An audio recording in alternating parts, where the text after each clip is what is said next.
Друзья мои, хочу искренне поздравить вас с Новым годом.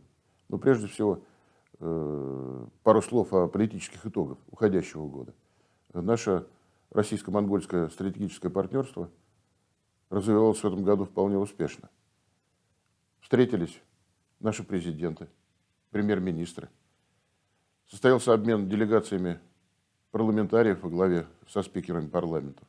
Создана российско-монгольская межпарламентская группа. Весьма результативно прошло юбилейное заседание Российско-монгольской комиссии по торгово-экономическому и научно-техническому сотрудничеству. Ну, в общем, Новый год – это праздник прежде всего семейный. Поэтому хотел бы пожелать вам и вашим семьям всего самого доброго, крепкого здоровья, чтобы все невзгоды и напасти остались в уходящем году, а следующий год был абсолютно счастливым. С Новым годом!